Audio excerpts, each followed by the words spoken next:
Hello guys, അപ്പം അന്ന് നമ്മളെന്താ ഉണ്ടാക്കണ അറിയോ? ഫ്ലോപ്പായ ഒരു പോപ്കോൺ കഥ.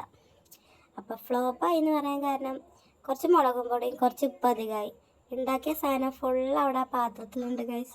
ആരും തിന്നില്ല. കഷ്ടപ്പെട്ട് ഉണ്ടാക്കിയതല്ല ഇതിട്ട് ഞാൻ പിന്നെ കളഞ്ഞതുമില്ല. എന്തായാലും ഞാൻ കഷ്ടപ്പെട്ടതെന്ന് പറയാൻ അത്ര കഷ്ടപ്പെടൊന്നുമില്ല. എന്നാലും ഇപ്പം ഒന്ന് ഉണ്ടാക്കിയതല്ലേ.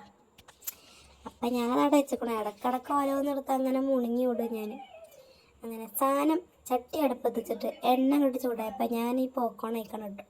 അതിലേക്ക് കുറച്ച് മുളകും പൊടി ഉപ്പൊക്കെ ഇട്ട് നല്ലോണം പൊടിപ്പിച്ചിട്ട് അതാണ് അടച്ചു. പിന്നെ അത് ചൂടാവണില്ല ഗൈസ്. എനിക്കാണെങ്കിൽ കുറച്ച് പൊറുതിയുടെ അധികമാണ്. ചൂടാവണ തന്നെ ഞാൻ ആ സാധനം ഇട്ടച്ചു. പിന്നെ അത് ചൂടാവോളം അങ്ങനെ ഇളക്കി കുത്തിരുന്ന് അറിയില്ലേ. പിന്നെ പെട്ടെന്നൊരു പൊട്ടിത്തെറിയുന്നു ഗൈസ്. പേരും പൊട്ടിത്തെറിയും കണ്ടോ. ഞാൻ മെല്ലെ അടപ്പൊന്ന് തുറന്നു നോക്കിയതാ. പിന്നെ സാധനം റെഡിയായി. ഒരു 10 മിനിറ്റിനുള്ളിൽ സാധനം റെഡിയായി. പിന്നെ അമ്മച്ചിൻ്റെയൊക്കെ 2 കിട്ടി ഗൈസ്. എൻ്റെ ചട്ടി കത്തിച്ചു പറഞ്ഞിട്ട്. ഇനി ബാക്കിയുള്ളത് നാളെ താത്താനെ കൊണ്ട് തീറ്റിച്ച. താത്ത നാളെ വരും.